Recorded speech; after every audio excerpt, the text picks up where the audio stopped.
Getting an award of this nature is a serious accolade. It is an accolade that is matched in many other parts of the world, and particularly in the Commonwealth. But it is a special event. It is an event that recognises determination, commitment, perseverance, compassion, and also that contribution to our society, which is very special. Our Royal Honours system is steeped in history and tradition. From 1848 to 1975, we were part of the British-based system. The highlight of the 1953-54 Royal Tour of New Zealand was an investiture ceremony conducted by a young Queen Elizabeth. It's a gala day for the capital. At the Town Hall, the Queen honours 130 North Islanders. First, the Chief Justice, the Honourable Harold Barraclough, for services to law and public bodies. He rises Sir Harold Barraclough. The former commander of the New Zealand 3rd Division in the Pacific Theatre of War, equally distinguished in civil life, receives insignia of a Knight Commander of the Order of St. Michael and St. George. Until the present royal tour, these ceremonies had never before been filmed. 2,000 guests look on as Mr. Bruce Levy of Palmerston North, who has done as much as anyone in the world to make 2 blades of grass grow where one grew before, receives the accolade of knighthood. Sir Bruce Levy. The awards nowadays are presented at either Government House Wellington or the Governor-General's Auckland residence for those receiving accolades in the Upper North Island. A fully Indigenous honours system was adopted in 1996 when the New Zealand Order of Merit was introduced. Participating in the investiture ceremonies, as I do, is the singular most important event that I run as a Governor-General on behalf of Her Majesty. It is important because I am able, on behalf of all New Zealanders, to both recognise but also thank extraordinary New Zealanders, outstanding New Zealanders, for what they have done to make our society a better society. Our highest award is still the Victoria Cross, awarded recently to Corporal Willie Apiata for extreme bravery under fire rescuing a wounded comrade in Afghanistan. The Order of New Zealand comes next, with its ordinary membership restricted to just 20 living persons. Then the New Zealand Order of Merit, which has 5 levels, with men in the top 2 levels called Sir. Dames and Knights Grand Companions, Dames and Knights Companions, Companions, Officers and Members. And the Queen's Service Order and Queen's Service Medal, designed to recognise community and public service. New Zealand's honours system also includes a series of gallantry and bravery awards. I think it is important that we acknowledge and celebrate the people in our society that do make a contribution, that do show that there is something special about helping others, because that's what most people are recognised for, whether that's in a singular act or in a series of commitments to the society that we live in. I think it's really important. The awards are presented by Her Majesty's representative in New Zealand, His Excellency the Governor-General.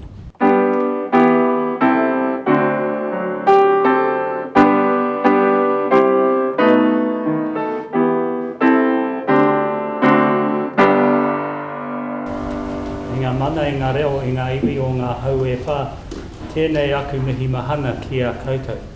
Nau mai hara mai rā ki te whare kawana ki Tamaki Makaurau. Distinguished guests, ladies and gentlemen, I extend my warm greetings to you all and welcome to Government House. Could I specifically acknowledge Melissa Lee MP representing the Government and Brent Mortensen representing the New Zealand Fire Service. Ladies and gentlemen, I'm absolutely delighted to welcome you all to Government House for this investiture ceremony.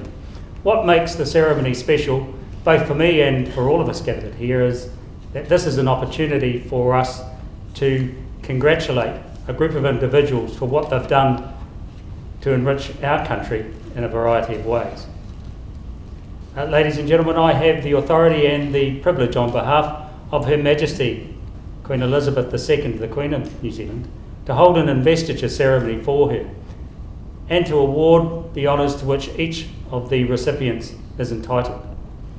Those being honoured today have rendered outstanding service to the people of New Zealand and therefore to the Crown, and it is appropriate that they're acknowledged in this way. After each of the recipients has been awarded their honour, I invite you to join with me in acknowledging and thanking them for their service to New Zealand.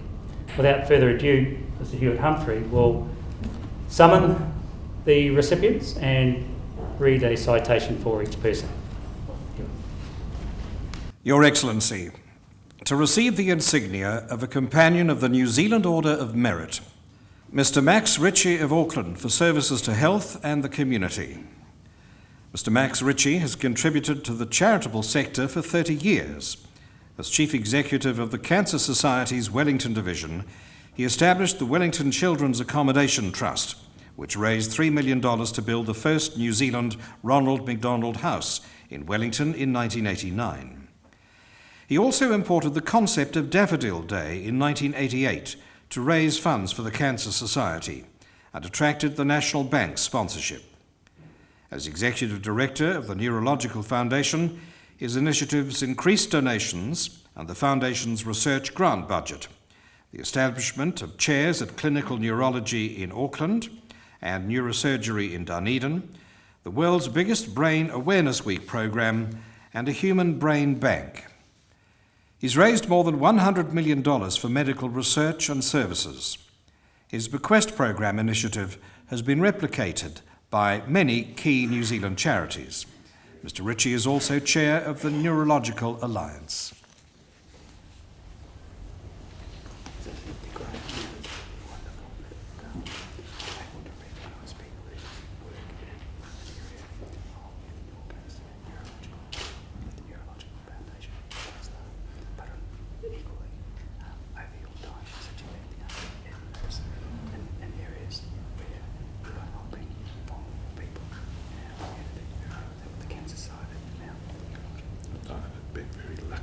This wonderful opportunity since I retired.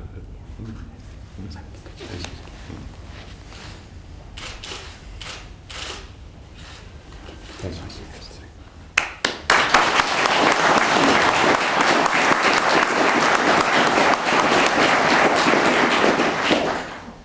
Your Excellency, the investiture is concluded. Ladies and gentlemen, distinguished guests, an investiture ceremony is a special occasion that I hold on behalf of Her Majesty the Queen of New Zealand.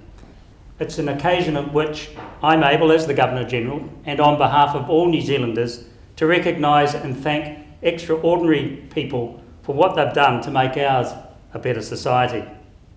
It is important that we acknowledge and celebrate the people who make a contribution to our society, people who show that there is something special about helping others, whether that is in a singular act or through a series of commitments.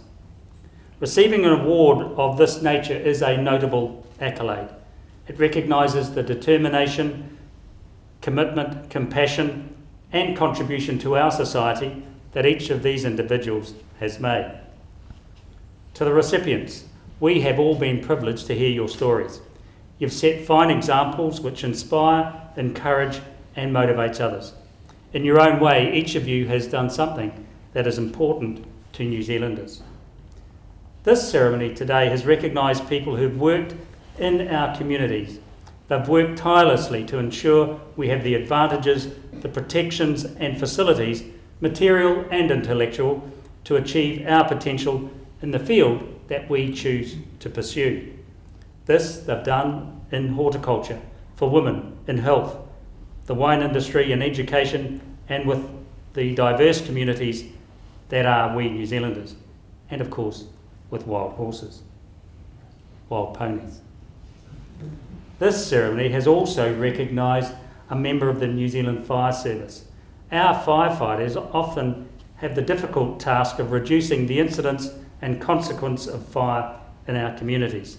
That entails firefighters, men and women, coming to the aid of those in need. That service is valued by all New Zealanders. With that said, I want to quote a great New Zealander Sir Paul Callaghan, whose words reflect the examples of service and excellence that we've heard about today, when he said, "What greater sense of fulfilment can there be but to make a difference to the community in which you live?" As I say to our diaspora, that's the real opportunity New Zealand offers. It's hard to make a difference in New York. Here, everything you contribute makes a visible difference. Again, to the recipients, your character and commitment has brought us together today. Your contribution has enriched the cultural, the social and the economic fabric of Aotearoa New Zealand. And on behalf of the Queen of New Zealand and all New Zealanders, I congratulate you on your achievements. Now, one member said that there's probably a lot of people out there who are wondering what we're talking about as they come forward. Well, that's a matter between the individual and myself. They probably don't remember, but I certainly do. Ladies and gentlemen, we are almost at the end of the formal part of the ceremony. There are a couple of things that I'd like to do before we do finish.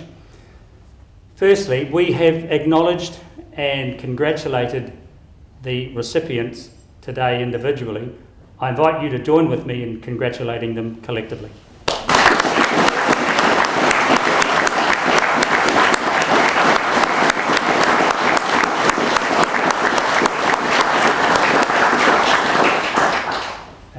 Before you are able to come up and speak to those who you've come along with, and also move around and have or share the hospitality of the house, I ask that you stand and join with me in singing our national anthem in Māori and in English.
Go for it.